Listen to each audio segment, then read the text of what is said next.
Good morning. Hi, Thanks so much for taking the time. thank you very much. I appreciate you still being interested in the Wimpy Kid book. So thank you. These books have been around for a very long time. My niece loved them. My nephew loves them. I love that they're being brought to life. I think this is what the seventh movie, Yeah, yeah, like a yeah, second one in a year.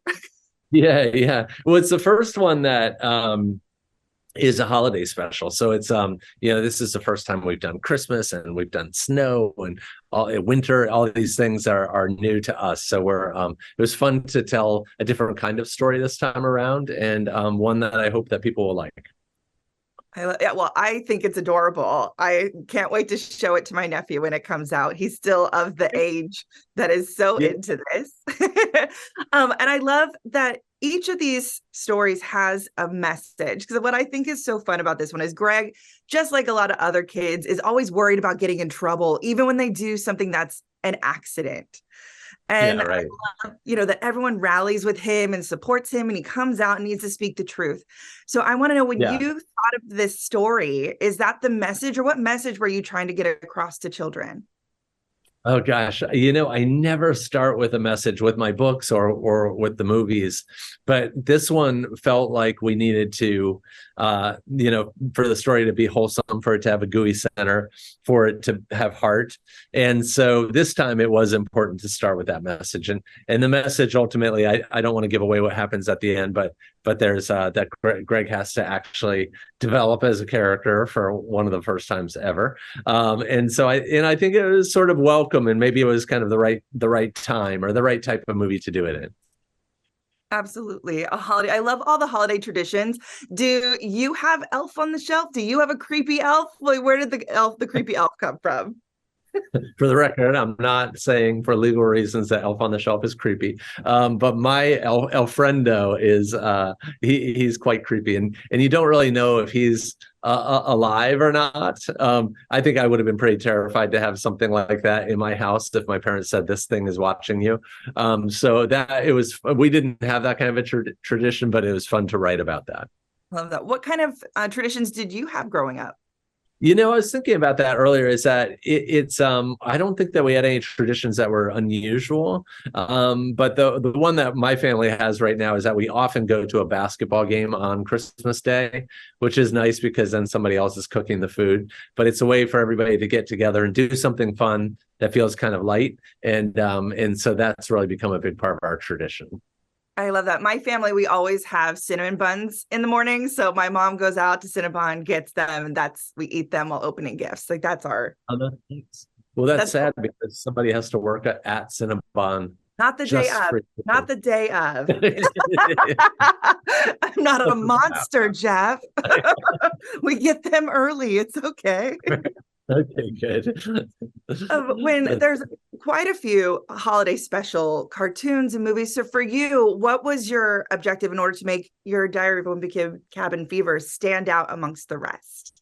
I think there's a little bit of an edge to it. Like it's quite an unusual story. Is that it's about a kid getting in trouble and then basically the walls closing in, and I think that's different than most holiday stories.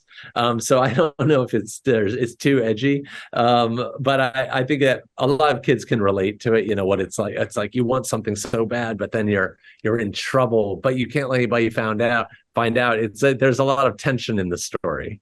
Absolutely. And it's about Greg really wanting this one gift. Was there ever the one gift for you? Yeah, we had a game. It was like a board game called Dark Tower, but it had a tower in the middle that was like electronic and it spun. And I really wanted that. And then, like, just before Christmas, I found it in the linen closet, just like Greg finds his gift. And so I knew I was going to get it. So then I pretended to my mom, I was like, I don't know if I'm going to.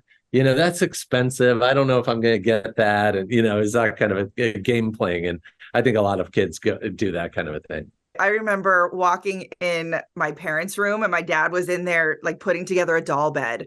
And then I just remember him yelling for my mom when I left. And I was like, I saw nothing. Dad, I promise I saw nothing.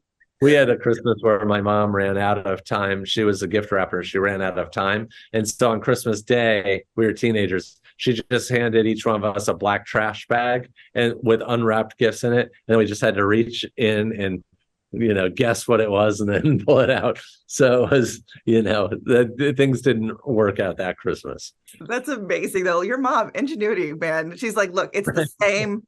It's just like opening something. I love that. That's so good. The mom in this is so adorable. I've always enjoyed her as a character, and I love that she's always got the Christmas music going, all her holiday traditions. So for you, is there something like that in your home? Is there one song that you have to hear that always puts you in the holiday mood? There's a Dwight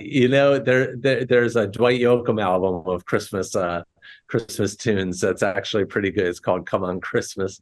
So that one's pretty good. And other than that, I think we just put on the basic Christmas channel and play those songs. Nice. Mine is Merry Christmas, Happy Holidays from NSYNC. It's just ingrained into my childhood. So I'm like, right. There it is. It's Christmas. I think I know exactly how old you are now, based on that. I think not knowing. Thank you for not knowing. What was really unfair, I think, is you saw the Barbie movie, did you? Mm-hmm. Okay, that they said that all of NSYNC is Allens. I thought that was unfair. I think that they're not. They're not at all. Maybe the Backstreet. There's some Allens in the Backstreet Boys. I think that's fair. But I loved Alan. Alan is great. He's a great character. I think Justin Timberlake was more of a Ken, honestly, and that other guy that. I think that's fair. I'll agree with you on that for sure. Okay, yeah. One thing. Oh, sorry. What? You didn't know this conversation was going to take that turn. Look, I love it. I will talk about Barbie at any time. Something I know is when the baby loves to hoard things, that you guys made a potato as the electric conduit. I thought that was so smart and funny. Was that originally in the book, or was that just for this? It was actually a really late entry into the script. Like we were getting into the real development of the script. Like we were storyboarding and everything. And we were like, we need something. We need for him to have the goods on Greg. And how does he do it? And it's like, well, you could say that he records it with the doorbell, it's like a Ring doorbell kind of thing. But how would he power it up with no electricity? It's like, oh yeah, a potato, right? A potato could power it up. And so I'll take credit for that innovation. I think I was the one who came up with that. I loved it. I was like, because it's a science experiment that you do in school. And I'm like, how smart. That's so fun. Right, I love that. It was fun. So my last thing for you, Jeff, is for you to give Diary of a Wimpy Kid Cabin Fever a pitch. Give me a 30-second pitch to everyone on why they should watch this when it comes out. Because it's a different type of holiday story. It's got a bit of an edge. It's and there's something for everybody in the family to enjoy because it's a family holiday story. Perfect. Look at you. Nailed it. It's like you've done this before. Awesome. Well, thank you so much. I hope everyone watches Diary of a Wimpy Kid Cabin Fever because it's spectacular. Appreciate that very much. Thank you so much for your enthusiasm. You're welcome.